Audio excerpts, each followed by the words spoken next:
Friends అందరూ బాగున్నారండి. మేము అందరం బాగున్నాం. అందరం బాగోవాలని ఆ హనుమంతుడిని ప్రార్థిస్తున్నాను. కుమారి పెసల వంటకాల ఛానల్కి స్వాగతం మీకు అందరికీ.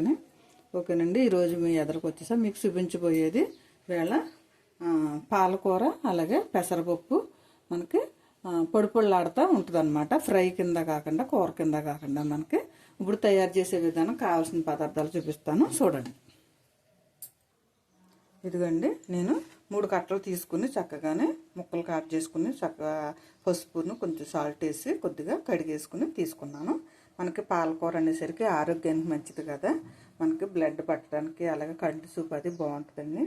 మనం ఎప్పుడు కూడా ఆకుకూరలు ఎక్కువ తింటూ ఉంటే మంచి ఆరోగ్యంగా ఉంటాం. అలాగే ఇదిగో పెసరపప్పు మనకి ఇది కూడా మనం సలవ చేస్తుంది, చక్కగా మనకి ఆరోగ్యానికి కూడా మంచిది అనమాట. కోపు సామానాలు మినపప్పు, శనగపప్పు, ఆవాలు, జీలకర్ర, ఎండుమిరపకాయలు, వెల్లుల్లిపాయలు, జీలకర్ర, అలాగే ఇప్పుడు తగినంత సాల్ట్, అలాగే 1 స్పూన్ కారం, 1 అర స్పూన్ పసుపు, 2 స్పూన్లు నూనె, 1 ఉల్లిపాయ ముక్కలు కట్ చేసి వేసుకున్నాను.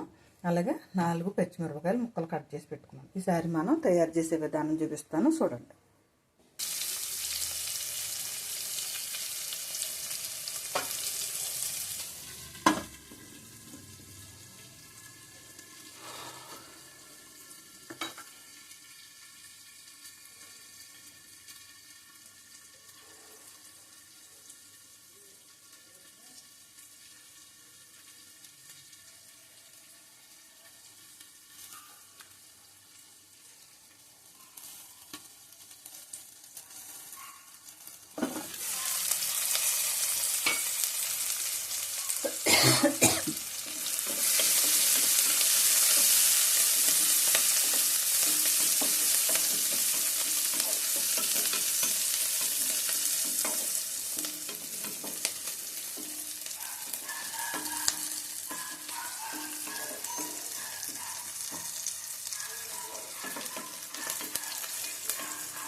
ఉల్లిపాయ అంతా పోపు అంతా వేగిపోయింది కదా, ఈసారి మనం పాలకూర కూడా వేసేస్తాం.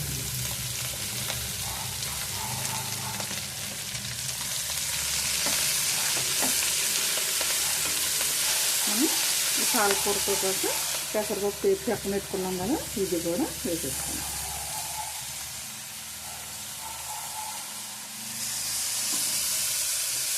మనకు ముందే వేసేసుకుని చక్కగా నీళ్ళు పోస్తే మనకి మెత్తగా అయిపోద్ది. పప్పు నీళ్ళు పోయొద్దు, చక్కగా మనం పాలకూరలో వచ్చిన నీళ్ళతోటే చక్కగా మన పాలకూర మగ్గిపోద్ది. అలాగే కొద్దిగా మనకి పప్పు కూడా కొంచెం నానద్దండి, మనం పంటి కింద పడేలాగే ఉంచుకోవాలి మనం చక్కగా, అప్పుడు బాగుంటుంది అన్నమాట. ఈసారి మనం కొద్దిసేపు మూత పెట్టేసి ఉంచేద్దాం.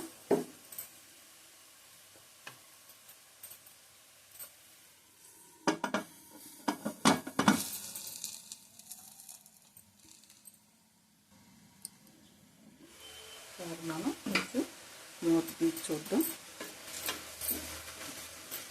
చక్కగా కొద్దిగా ఇదైంది కదా, ఈసారి మనం పసుపు 1 స్పూన్ పసుపు, అలాగే 1 స్పూన్ కారం, ఎందుకంటే ఆకుకూరలో కొంచెం ఉప్పు తక్కువే పడుతుంది, మనం చూసుకుని వేసుకోవాలి. నేనైతే 1 స్పూన్నర వేసాను, మళ్ళీ చూసుకుని వేసుకుందాం.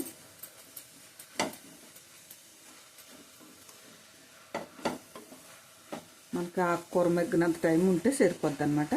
మనకు ముందు పెసరపప్పు వేపు తీసేసుకున్నాక కోపం అంతా మళ్ళీ వేపుకున్నాం కదా, వేపుకున్న తర్వాత పాలకూర వేసుకుని పెసరపప్పు వేసుకున్నాం. ఇది ఈసారి కొంచెం అలాగా మగ్గనిచ్చేద్దాం, అంతా చక్కగా మగ్గిద్ది. ఇదిగా మంట చిన్నగా పెడదాం, ఎందుకంటే నీళ్లు కూడా పోయక్కర్లేదు. మనకి పాలకూరలో వచ్చిన నీళ్ళతోటే అన్నీ మగ్గిపోతుంది అనమాట. అందులో వేపిన ఉల్లిపాయ గట్టాని మనం పప్పులు కూడా చక్కగా మగ్గుతుంది అనమాట. పాలకూర కూడా చక్కగా మగ్గుద్ది. నీళ్ళు మాత్రం పోయకండి. చూసారా మనకి చక్కగా ఉడికిపోయింది. పొడి పొడిలా ఆడుతూ వస్తుంది చూసారా. మనకి నీళ్లు గట్ట పోయకుండానే మనం పప్పు అలాగే పాలకూర అనమాట. ఇది ఒక వెరైటీ అనమాట. మనం అదే మెత్తగా ఉడికిపోతే మనకి ఎక్కువ అయిపోద్ది అనమాట. మనం కూరలు అవి ఎక్కువ తినాలనుకున్నప్పుడు ఇలాగే చేసుకుంటేనే మనకి పొడి పొడిలాడుతా ఎక్కువ కూర తినొచ్చు అనమాట. మనం నీళ్ళు అవి పోసేసుకుని ఎక్కువ కూర కింద చేసేసుకుంటే మళ్ళీ మనం అది కూరగా తక్కువే తినగలుగుతాం అనమాట. ఇలాగైతే చక్కగా బౌల్లో పెట్టేసుకుని స్పూన్ తోటి కూడా తినేయచ్చు మనకి. చూసారు కదా చక్కగా మనకి. ఈసారి గ్యాస్ కట్టేద్దాం. చక్కగా మనం ఉప్పు సరిపోయిందో లేదో ఒకసారి చూద్దాం.